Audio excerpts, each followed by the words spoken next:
എല്ലാവർക്കും സുഖമല്ലേ? ഞാനിന്ന് ഒരു വെജിറ്റബിൾ ബിരിയാണി ഉണ്ടാക്കി കാണിക്കാൻ പോയാണ്. വെജിറ്റബിൾ ബിരിയാണി നിറയെ പേർക്ക് ഉണ്ടാക്കാൻ അറിയാമല്ലോ അല്ലേ? എങ്കിലും അറിയാത്തവരും കുറച്ച് പേര് കാണുമല്ലോ. അവർക്ക് വേണ്ടിയിട്ടാണ് ഞാനിന്നിവിടെ ചെയ്ത് കാണിക്കാൻ പോകുന്നത്. ഇത് വളരെ എളുപ്പത്തിൽ ചെയ്തെടുക്കാൻ പറ്റും.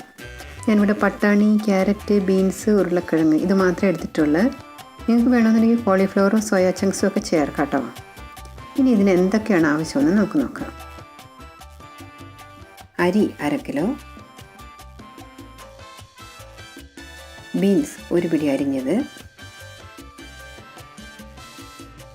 ക്യാരറ്റ് 2 എണ്ണം ചെറുതായി അരിഞ്ഞത്, പട്ടാണി 50 ഗ്രാം, ഉരുളക്കിഴങ്ങ് 2 ചെറുതായി അരിഞ്ഞത്, സവാള 3 എണ്ണം ചെറുതായി അരിഞ്ഞത്, ഇഞ്ചി വെളുത്തുള്ളി അരച്ചത് 2.5 ടീസ്പൂൺ, തക്കാളി അരച്ചത് 4 എണ്ണത്തിൻ്റേത്, മുളക് പൊടി 1 ടീസ്പൂൺ, മഞ്ഞൾപ്പൊടി 1/4 ടീസ്പൂൺ, കറുവപ്പട്ട 2 ചെറിയ കഷ്ണം, ഗ്രാമ്പൂ 6 എണ്ണം, തക്കോലം 1, ഏലക്ക 4 എണ്ണം,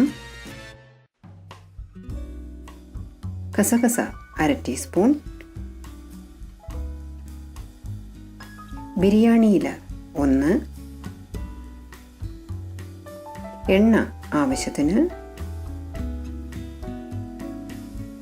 ഉപ്പ് ആവശ്യത്തിന്, വെള്ളം 1 ലിറ്റർ, പച്ചമുളക് 4 എണ്ണം, മല്ലിയില 1 പിടി അരിഞ്ഞത്,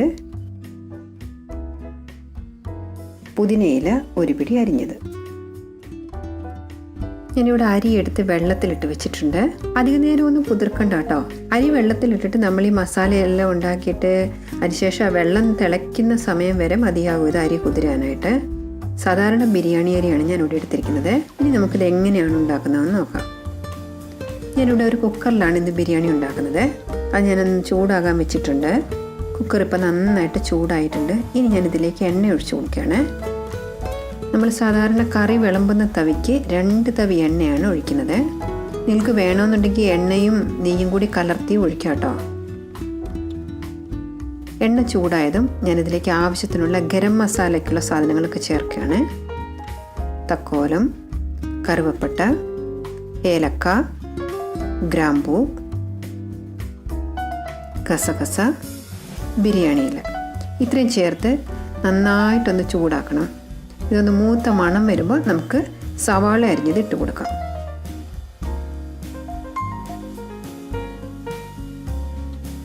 സവാള വേഗം വഴന്ന് വരാനായിട്ട് നമുക്ക് കുറച്ച് ഉപ്പ് കൂടി ചേർത്ത് കൊടുക്കാം. ഇപ്പോൾ സവാളയൊക്കെ നന്നായിട്ടൊന്ന് വഴന്ന് വന്നിട്ടുണ്ട്. ഇപ്പം നമുക്കിതിലേക്ക് ഇഞ്ചി വെളുത്തുള്ളി അരച്ചത് ചേർത്ത് കൊടുക്കാം. ഇതെല്ലാം കൂടി ഒന്നുകൂടെ ഒന്ന് വഴറ്റിയെടുക്കണം. ഇപ്പോൾ ഇതെല്ലാം നന്നായിട്ടൊന്ന് വഴന്നിട്ടുണ്ട്. ഇനി ഞാനിതിലേക്ക് മുളക് പൊടിയും മഞ്ഞൾപ്പൊടിയും ചേർത്ത് കൊടുക്കുകയാണ്. ഇതെല്ലാം കൂടി ഇപ്പോൾ നന്നായിട്ടൊന്ന് വഴറ്റിയെടുക്കണം. മുളക് പൊടിയുടെ പച്ച മണം മാറിയതും നമുക്കതിലേക്ക് പച്ചക്കറികൾ ഇട്ട് കൊടുക്കാം. ഞാൻ ഈ പട്ടാണി ഇന്നലെ തന്നെ വെള്ളത്തിലിട്ട് വെച്ചിരുന്നതാണ്. നിങ്ങൾക്ക് വേണമെന്നുണ്ടെങ്കിൽ പച്ചപ്പട്ടാണി കിട്ടുകയെന്നുണ്ടെങ്കിൽ അതും ഉപയോഗിക്കാം. ഇതെല്ലാം കൂടി ഒന്നുകൂടെ ഒന്ന് വഴറ്റിയെടുക്കണം. ഇപ്പം എല്ലാം നന്നായിട്ടൊന്ന് വഴന്ന് വന്നിട്ടുണ്ട്. ഇപ്പം ഞാനിതിലേക്ക് പച്ചമുളക് ഇട്ട് കൊടുക്കുകയാണ്. കൂടെ തന്നെ മല്ലിയിലയും പുതിനയിലയും അരിഞ്ഞത് ഇട്ട് കൊടുക്കാം.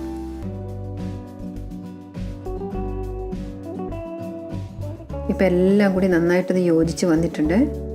ഇനി ഞാനിതിലേക്ക് തക്കാളി അരച്ചത് ഒഴിച്ചു കൊടുക്കുകയാണ്. ഇപ്പം നന്നായിട്ടൊന്ന് ഇളക്കി യോജിപ്പിക്കണം. ഇപ്പം നമുക്ക് കുറച്ച് ഉപ്പ് കൂടി ചേർത്ത് കൊടുക്കാം.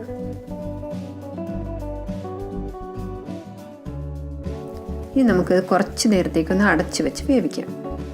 തീ വളരെ കുറച്ചിടണേ. ഇപ്പം നമുക്ക് തുറന്ന് നോക്കാം. പച്ചക്കറികളൊക്കെ ഒരുവിധം ഒന്ന് വെന്ത് വന്നിട്ടുണ്ട്. പക്ഷെ നന്നായിട്ട് വെന്തിട്ടില്ല കേട്ടോ. ഇനി നമുക്കിതിലേക്ക് ആവശ്യത്തിന് വെള്ളം ഒഴിച്ചു കൊടുക്കാം. ഞാൻ ഈ ടംബ്ലറിന് 2 ടംബ്ലർ അരിയാണ് എടുത്തിരുന്നത്. ഇതിന് 2 ടംബ്ലർ അരി എന്ന് പറയുമ്പോൾ 1/2 കിലോ അരിയുണ്ട്. അപ്പോൾ നമുക്ക് 4 ടംബ്ലർ വെള്ളമാണ് ഒഴിക്കേണ്ടത്. അരിയുടെ ഇരട്ടി വെള്ളമാണ് നമുക്ക് ഒഴിക്കേണ്ടത്.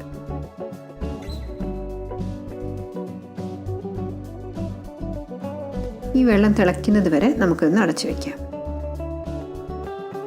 ഇപ്പം നമുക്ക് തുറന്ന് നോക്കാം. കണ്ടില്ലേ, വെള്ളം നന്നായിട്ട് തിളയ്ക്കുന്നുണ്ട്. ഇപ്പം നമുക്ക് കുതിരാൻ വെച്ചിരുന്ന അരി വെള്ളമെല്ലാം കളഞ്ഞിട്ട് ഇട്ട് കൊടുക്കാം. നിങ്ങൾക്ക് വേണമെന്നുണ്ടെങ്കിൽ പകുതി നാരങ്ങയുടെ ജ്യൂസ് കൂടി ഒഴിക്കാം കേട്ടോ. അത് അരിയൊക്കെ കുഴഞ്ഞു പോകാതിരിക്കാനെ കൊണ്ട് സഹായിക്കും. പക്ഷെ ഞാനിവിടെ അത് ഒഴിക്കുന്നില്ല, കാരണം ഇത് കറക്റ്റായിട്ടുള്ള അളവാണ്. ചോറ് ഒട്ടും കുഴഞ്ഞു പോവുകയില്ല. ഇനി നന്നായിട്ട് തിളയ്ക്കുന്നത് വരെ നമുക്കൊന്ന് അടച്ചു വയ്ക്കാം. ഇപ്പം നമുക്കൊന്ന് തുറന്ന് നോക്കാം. അരി ഇട്ടതിന് ശേഷം നന്നായിട്ട് തിളച്ച് വന്നിട്ടുണ്ട്. ഇപ്പോൾ ആവശ്യത്തിന് ഉപ്പുണ്ടോ ഇല്ലയോ എന്നൊക്കെ ഒന്ന് നോക്കണേ. നോക്കിയിട്ട് വേണമെന്നുണ്ടെങ്കിൽ മാത്രം ഒരല്പം ചേർത്ത് കൊടുക്കാം. ഇനി നമുക്കിത് ശരിയായിട്ടൊന്ന് അടച്ചു വയ്ക്കാം. ഇപ്പോൾ സ്റ്റൗവിൽ തീ കൂട്ടിയിട്ടിരിക്കുകയാണ് ഞാൻ. ആദ്യത്തെ ഒരു വിസിൽ വന്നതിന് ശേഷം തീ വളരെ കുറച്ചിട്ടിട്ട് 5 മിനിറ്റ് നേരത്തേക്ക് വേവിച്ചെടുക്കണം. 5 മിനിറ്റ് കഴിഞ്ഞ ഉടനെ തന്നെ അത് സ്റ്റൗവിൽ നിന്ന് ഇറക്കി നമുക്ക് താഴെ വയ്ക്കണം. ഇതിൻ്റെ ആവിയൊക്കെ പോയിട്ടുണ്ട്. ഇപ്പം നമുക്ക് തുറന്ന് നോക്കാം. കണ്ടില്ലേ, നമ്മുടെ വെജിറ്റബിൾ ബിരിയാണി റെഡി ആയിട്ടുണ്ട്. നോക്കി, ചോറ് ഒട്ടും കുഴഞ്ഞിട്ടില്ല. കണ്ടില്ലേ? ഇതിന് മുകളിൽ വേണമെന്നുണ്ടെങ്കിൽ നമുക്ക് 1 ടീസ്പൂൺ നെയ്യ് കൂടി ഒഴിച്ചു കൊടുക്കാം കേട്ടോ. അങ്ങനെ നമ്മുടെ ടേസ്റ്റി ആയിട്ടുള്ള വെജിറ്റബിൾ ബിരിയാണി റെഡി ആയിട്ടുണ്ട്. നിങ്ങളെല്ലാവരും ഇത് ഉണ്ടാക്കി നോക്കണേ. നിങ്ങൾക്ക് ഈ വീഡിയോ ഇഷ്ടമായിരുന്നുണ്ടെങ്കിൽ ലൈക്ക് ചെയ്യാൻ മറക്കരുത്. അതുപോലെ തന്നെ ഷെയർ ചെയ്യാനും സബ്സ്ക്രൈബ് ചെയ്യാനും മറക്കരുത് കേട്ടോ.